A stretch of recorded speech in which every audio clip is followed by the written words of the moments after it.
Tujuan kami buat game Masra ni supaya Malaysia kita akan ada produk e-sport kita sendiri. Tak pernah lagi dikeluarkan game yang menceritakan tentang Nusantara. Ini adalah cerita pada kurun ke-7. So ada 3 faktor dalam Masra ni kami akan perkenalkan. Pertama adalah sejarah, kedua adalah mistik, yang ketiga adalah fiction. Jadi tanpa melengahkan masa, saya persembahkan kepada anda dunia Masra.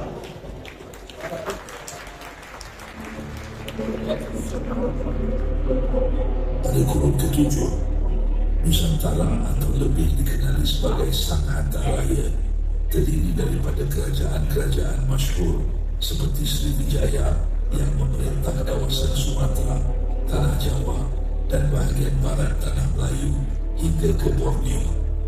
Langkasuka yang terletak di kawasan utara Tanah Melayu, kerajaan Dwaravati, Tambralinga, Funan dan Champal yang menguasai kawasan Indochina. Masing-masing mempunyai kisah sejarah dan legenda yang telah ditelan oleh arus masa dan dilupakan ratusan tahun lamanya. Satu sejarah yang telah dilupakan di Nusantara adalah sebuah kota pelabuhan yang dipimpin oleh 4 puak penuh dengan misteri dan kisah kesaktian yang diberi nama Kataha.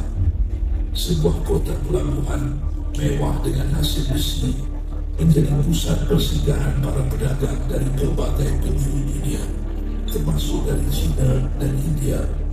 Biasanya mereka adalah peniaga, orang upahan, penjelajah atau pakar petugangan. Para penduduk di Nusantara ketika ini mengamalkan kepercayaan mistikal yang berakar umbi dalam ilmu Sengitaro dan ilmu mantra yang tersendiri. Sengitaro merupakan satu bentuk disiplin jasmani yang menguatkan tubuh dan memanjangkan kudrat, manakala mantra pula amalan berbentuk irama jampi bagi menyeru semangat alam lain dan kesaktian. Gabungan kedua-dua ilmu ini mengukuhkan ikatan antara dunia nyata dan alam mistik.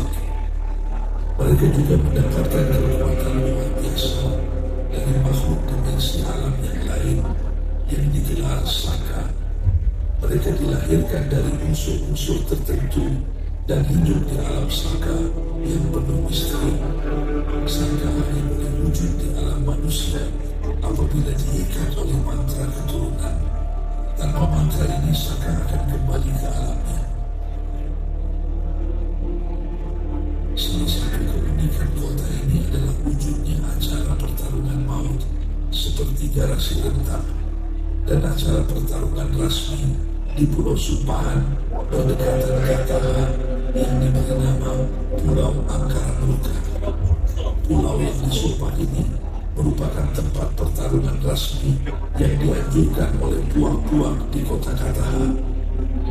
Untuk menceritakan kisah ini, kita perlu mengetahui asal-usul kota Kataha dan bagaimana terwujudnya 4 puak utama di kota ini. Begini kisahnya. Kira-kira 1000 tahun yang lalu, sebelum terwujudnya kota ini, seorang pendeta agung bernama Mahaguru Abadi telah mencipta sebuah mantra rahasia yang dikenali sebagai mantra utama. Ia mampu mengikat 4 unsur Saka legenda ke dalam tubuh yang memurniakan kesaktian yang luar biasa. Di alam Saka, makhluk yang bergelar Saka ini terdiri dari beberapa unsur, yaitu unsur air, api, angin, dan bumi. Mahaguru Abadi digelar dengan panggilan Master atas kesaktian yang mengawal 4 Saka dari unsur yang berlainan. Panggilan ini diterima oleh musuh dan disanjungi oleh orang sekitar. Sepanjang hidup berkelana, Mahaguru Abadi telah menerima 4 orang anak murid. Mereka ingin mempelajari ilmu mantra utama. Namun, pada hari yang dinantikan, Mahaguru Abadi berpaling dari janjinya, seolah-olah menyadari kesilapannya. Seperti mana kelemahan manusia mengawal sifat tamak, anak-anak muridnya mendesak berkomplot dan akhirnya membunuh Mahaguru Abadi. Ketika dibunuh, mantra utama di dalam jasad Mahaguru Abadi telah meletuskan satu ledakan mistik yang memecah menjadi serpihan. Semakin serpihan mantra utama telah diserap masuk ke dalam badan 4 muridnya yang berada berdekatan, lantas bersatu dengan darah daging mereka melahirkan mantra keturunan. Mereka gagal kerana sedikit dari mereka mampu mengelak kuasa mantra dari satu unsur saka saja. Mantra keturunan ini membolehkan keturunan mereka untuk mengikat saka di dalam badan bagi mendapat kesaktian saka tersebut. Golongan yang berkebolehan mengikat saka ini dipanggil Rada. Manakala ribuan serpihan lain dari letusan mantra utama tersebar ke selatan Nusantara dan mencipta barang ajaib dan hidupan sakti serta menghasilkan banyak objek dan makhluk aneh, termasuk seekor raksasa mistik gergasi bernama Antaboga di Pulau Angkara. Keempat anak muridnya itu bersumpah untuk merahasiakan peristiwa pembunuhan Mahaguru Abadi. Oleh kerana masih dikuasai dengan sifat tamak, mereka kemudiannya berpecah membawa haluan masing-masing dan membentuk puak tersendiri. Puak-puak ini dikenali sebagai 4 gotra utama dan menjadi pengaruh besar kerajaan-kerajaan penting pada ketika itu. Setiap keturunan dari gotra utama berkebolehan mengawal saka dari satu jenis unsur. Gotra Agni adalah puak yang mengawal saka dari unsur api. Gotra Bumi adalah puak yang mengawal saka unsur bumi. Gotra Angkasa puak yang mengawal saka unsur angin. Dan Gotra Samudra adalah puak yang mengawal saka dari unsur air. Selepas berbilang keturunan, kisah Mahaguru Abadi, Mastra dan mantra utama menjadi sebuah legenda kabur yang semakin dilupakan, yang tinggal cuma catatan kitab-kitab lama yang disimpan di dalam arsip gotra dan kisah yang diceritakan dari generasi ke generasi. Saka yang diturunkan kepada 4 anak-anak murid Mahaguru Abadi telah mengajar tentang ritual-ritual mantra keturunan. Satu upacara mistik mengikat saka telah diperhatikan oleh 4 gotra utama untuk susun galur keturunan mereka. Setiap kali purnama penuh, anak-anak muda 4 gotra utama yang mencapai usia matang perlu melalui upacara sakti ini. Mereka akan dihimpunkan dalam satu bulatan di tengah formasi kemenyan dan mantra untuk menghantar roh ke dimensi lain. Dalam keadaan bermimpi, mereka akan mengembara ke alam Buana Agung, alam saka. Selepas bertemu dengan saka yang sesuai, mereka akan mengikat perjanjian. Dengan saka tersebut menggunakan mantra keturunan. Jika berjaya, perjanjian akan termeterai dan berlakulah satu fenomena perubahan besar yang digelar kebangkitan. Selepas terjaga dari bermimpi, jika upacara mengikat saka itu berjaya, mereka akan dikurniakan darjat sebagai Rada. Menggunakan mantra keturunan, seorang Rada cuma mampu mengikat seekor saka seumur hidupnya. Kesaktian Rada terbagi kepada 3 peringkat. Rada muda boleh memanipulasikan kuasa unsur dalam seni bela diri. Rada matang boleh menyeru senjata sakti yang mempunyai kekuatan unsur yang lebih kuat. Dan akhirnya, Rada Agung berupaya mengubah jasad mereka menjadi ciptaan saka dan mendapat kesaktian yang berlipat kali ganda lebih kuat. Saka bertambah kuat secara semula jadi mengikut tempoh terikatnya saka. Semakin lama terikat, semakin kuat sakanya. Hanya Rada yang mampu melihat kehadiran jelmaan saka Rada yang lain. Seorang Rada juga boleh membuat mengalahkan saka mereka dengan membunuh raja lain. Pembunuhan ini akan membatalkan perjanjian dengan saka mereka, membolehkan kuasa saka tersebut diserang sebelum ia sempat kembali ke alamnya, dan sekaligus menambah kekuatan. Namun, mereka tidak boleh menukar jenis saka maupun unsur yang mereka miliki.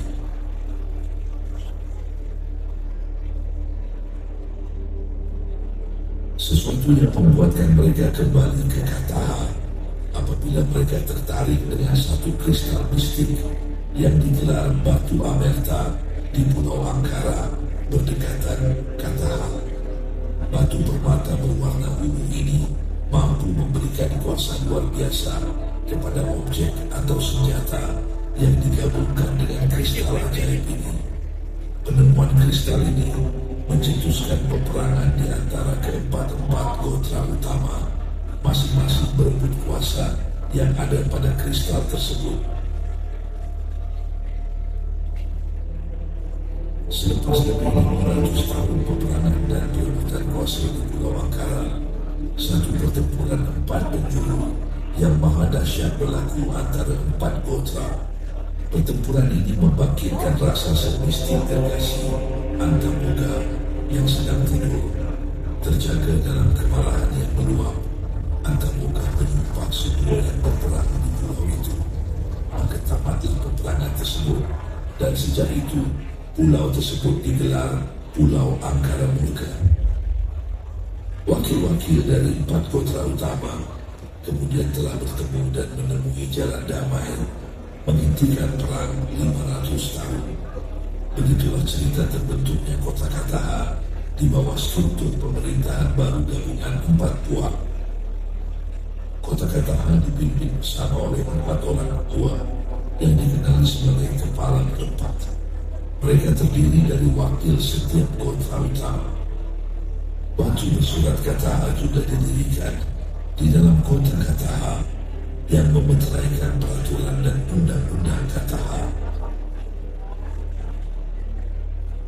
Pada abad ke-7, kota Kataha yang masih di bawah sistem pemerintahan kepala berempat telah menjadi kota pelabuhan yang maju dan terkenal di Nusantara. Ada 3 badan utama yang bernaung di bawahnya. Yang pertama melaksanakan segala undang-undang Kataha, dan garda bertugas untuk menjaga keamanan dan menghukum salah laku. Yehuda memikul tanggung jawab untuk melindungi kota Kataha daripada sebarang ancaman luar. Mereka digeruni kerana kehebatan angkatan laut, Laksamana dengan armada kapal perang yang megah dan panglima perang yang gagah, serta kuasa meriam sakti kapal-kapal perang Kataha. Setiap kewujudan saka dan kelahiran rada akan direkodkan oleh golongan bijak pandai di Istana Keilmuan. Mereka adalah pakar mantra dan ilmu saka. Upacara menikah saka juga akan dikendalikan oleh Istana Ilmuwan. Aku nampak semua ni macam dia punya Selain pertolongan pemerintah, ada pelbagai puak yang mendiami kota Kataha. Puak-puak gotra utama mempunyai kawasan dan kuasa ekonomi masing-masing. Gotra Agni terkenal dengan kilang besi dan ini juga weapon besi ni mereka. macam tempat apa puas weapon. Dan rumah lelong. Dah nampak semua Gotra ni ini ni memiliki lombok besi di sekitar kota Kataha dan mengawal ini tu apa industri ni? hamba abdi. Itu apa ni? Gotra Angkasa memiliki ladang berpuluh-ratus luas kegatuan kepada resource. semangat terbesar. Ini sos. Manakala Gotra Samudra mengawal Ada betul. hasil laut di perairan Kataha. Selain berpengaruh di Okay, ni world je pula kan. mereka juga Gerak-gerak, penguasa the world. dan penjaga rumah-rumah judi yang terkenal di kota ini. Jelata adalah lapisan bawahan dalam struktur sosial kota Kataha. Namun mereka menjadi sebagian besar tenaga buruh di Kataha. Anak muda dari 4 gotra utama yang gagal ketika upacara kebangkitan akan disisir keluar dari puak mereka dan diletakkan bersama puak jelata. Biasanya mereka akan diberi jawatan rendah dalam pentadbiran Kataha. Mereka menetap dan berkahwin dengan puak jelata lalu menyebabkan anak cucu mereka juga berkemungkinan memiliki mantra keturunan. Seperti setiap kerajaan yang berjaya, pasti ada yang mengancam kemakmurannya. Satu lagi buah, yaitu jatah dewa, adalah buah rahasia yang menjadi bumi. Dalam daging pemerintah Kataha, mereka terdiri daripada golongan 4 kontra utama yang berdendam dengan buah masing-masing. Salah seorang ahli terawal telah menjumpai catatan lama tentang kewujudan Astra dan mantra utama, dan paling penting pembunuhan penghulu abadi. Sejak dari itu mereka menjadikan kebangkitan sebelum Astra sebagai matlamat terpenting pembentukan jatah dewa. Mereka meluangkan usaha dan masa untuk mencari dan mengkaji serpihan mantra utama yang tersebar di selatan Nusantara. Penemuan sebuah gudang tersembunyi yang dipenuhi dengan barang-barang sakti seperti artifak-artifak yang mengurung saga memberikan peluang kepada golongan jelata untuk menggunakan kesaktian saka. Sebarang pembunuhan rada untuk menyerap kuasa unsur saka tanpa alasan hukum adalah satu kesalahan besar di Kataha. Namun Gotra tetap Gotra, dan hasrat untuk menyerap kesaktian saka tidak pernah padam. Walaupun kepala berempat sepakat untuk tidak kembali ke Pulau Akaramurka, mereka tidak dapat mengelakkan daya tarik kesaktian kristal Amerta. Oleh itu, mereka mengadakan pertandingan bagi merebut kuasa kristal Amerta dan dianjurkan secara berdiri oleh 4 Gotra utama. Pada setiap purnama di Pulau Akaramurka, ia menjanjikan ganjaran yang lumayan serta pangkat yang tinggi kepada mereka yang percaya bahawa pulang kesaktian itu. Hanya di dalam pertandingan ini, pembunuhan sesama rada dibenarkan tanpa dikenakan sebarang hukuman. Selain daripada pertandingan rada rasmi, wujud garasi rentap yang menganjurkan pertandingan bawah tanah yang lebih kejam. Rada-rada muda yang dahagakan kuasa sering memasuki gelanggang ini demi memperkuatkan saka mereka secepat mungkin bagi lebih bersedia untuk pertandingan rada yang rasmi.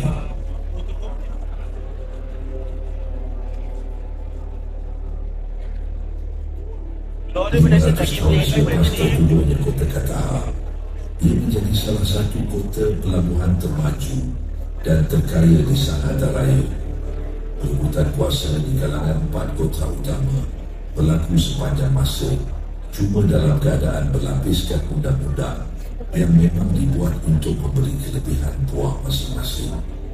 Hingga belakang dan tuduh menuduh perkara biasa, tetapi ini juga membuatkan kota-kota utama lebih berhati-hati dalam tingkah laku mereka.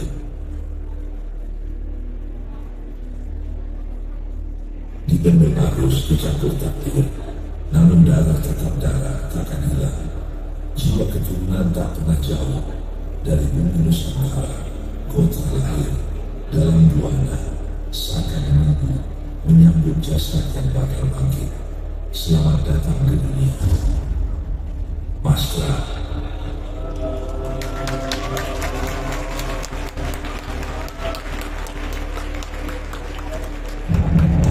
Desire. Every single one of us has a desire. It can be shared, can be freed, or it takes us through the elements of life. A shared dream, a shared desire. Sakit tu. Even between silence, no respect, no relief. It's a shared desire. Banyak chicks.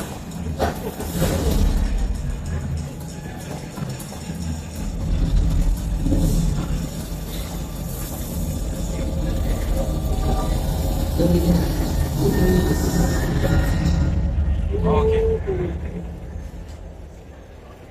Now we see.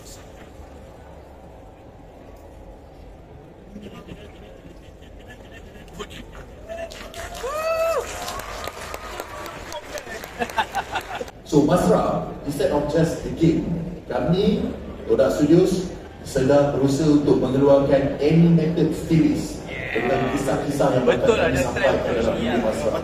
So seperti mana anda lihat, Masra bukan saja cerita tentang tanah Melayu, dia ceritakan tentang Nusantara. Terlalu banyak sangat elemen-elemen Indonesia. Banyak elemen daripada Thailand, banyak elemen daripada Borneo yang akan kita tunjukkan. Yang pertama, kami nak memperkenalkan radar pertama kami, iaitu Rakai. Silakan Rakai, tunjukkan.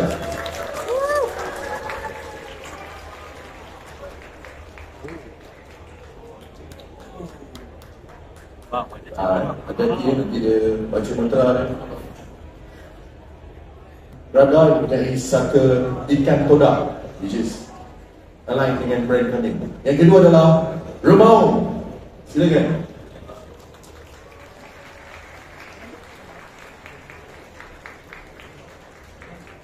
Remau adalah karakter radar yang mempunyai sangka harimau.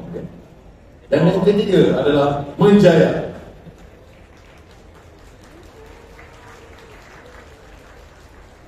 Jadi Menjaya merupakan sangka berbentuk burung. Give it up for Kodak Studios.